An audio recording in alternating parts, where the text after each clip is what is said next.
الحمد لله وحده والصلاة والسلام على من لا نبي بعده ولا رسول بعده ولا معصوم بعده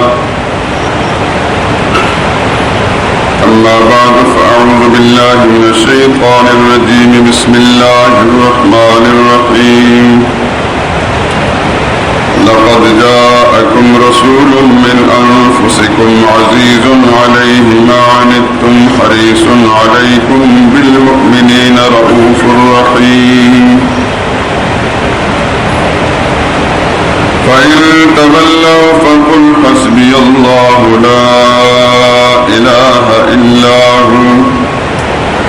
عليه توكلت وهو رب العرش العظيم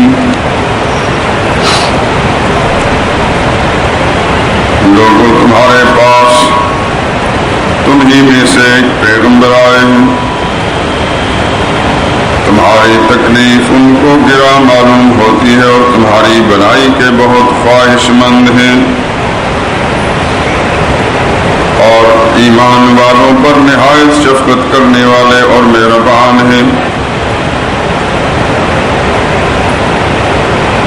سو اگر یہ لوگ پھر جائیں اور نہ مانے تو کہہ دو کہ اللہ مجھے کافی ہے،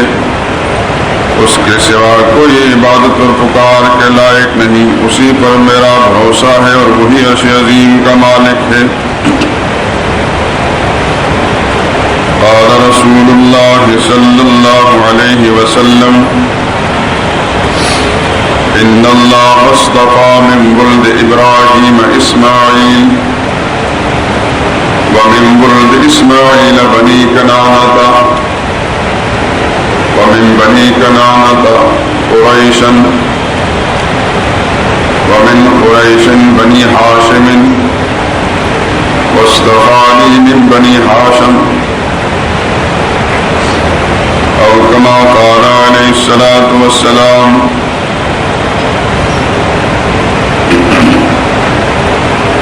بزرگان محترم، برادران عزیز،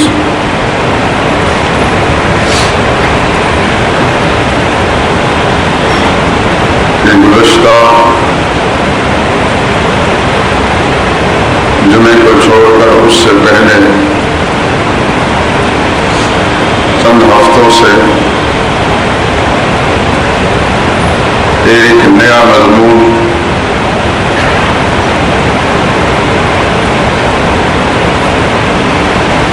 یعنی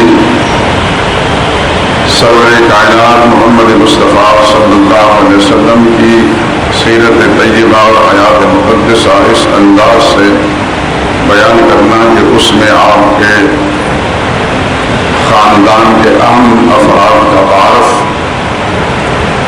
اور شجرہ نسب بھی بیان ہو جائے۔ میں نے اس کو نیا اس لیے کہا کہ عام طور پر جو رسول اللہ صلی اللہ علیہ وسلم کی حیات طیبہ یا کہ سیرت مقدسہ اور بیان ہوتا ہے، اس میں اس بات کا مطلق ذکر نہیں ہوتا، اور سچی بات تو یہ ہے کہ یہ جو تاریخ کا موضوع ہے اس کی مثال ہے جنگل کی۔ جنگل میں جب آپ جاتے ہیں تو وہاں خشک بھی ملتے ہیں، تر بھی ملتے ہیں،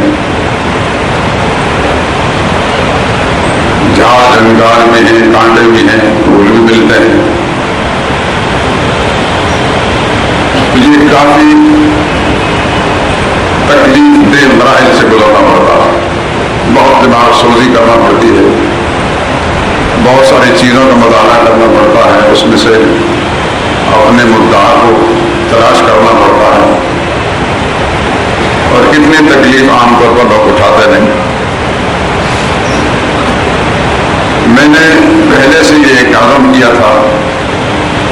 اور اپنے ساتھیوں سے ذکر کیا تھا، ان کا بھی ارادہ خواہش یہ تھی کہ اللہ کی توحید تو اس کی دی ہوئی توفیق سے ہر زاویے سے بیان ہو چکی ہے، اور آئندہ بھی زندگی نے ساتھ دیا تو انشاءاللہ اس کا ذکر کیا جائے گا، لیکن یہ موضوع ابھی تشنا ہے، یعنی رسول اللہ صلی اللہ علیہ وسلم کی سیرت طیبہ حیات مقدسہ پر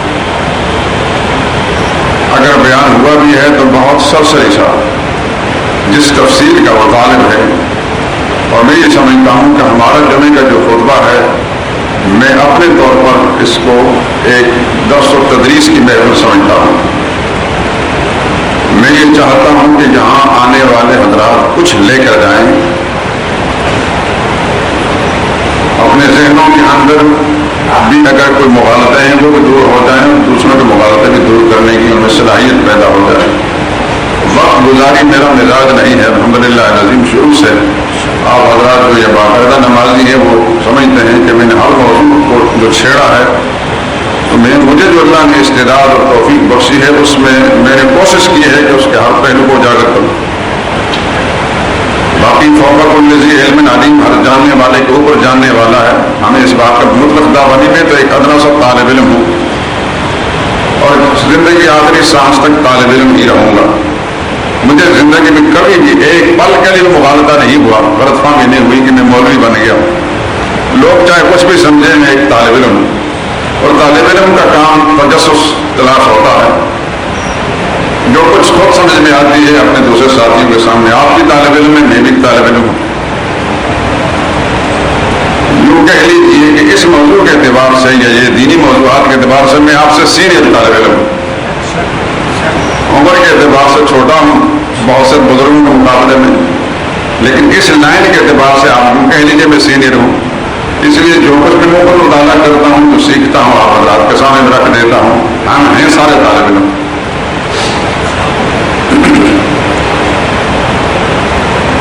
میں نے ابھی ایک حدیث پاک پڑھی ہے، مسلم شریف کی روایت ہے، حضرت واصلہ بن اسقع ایک صحابی ہے،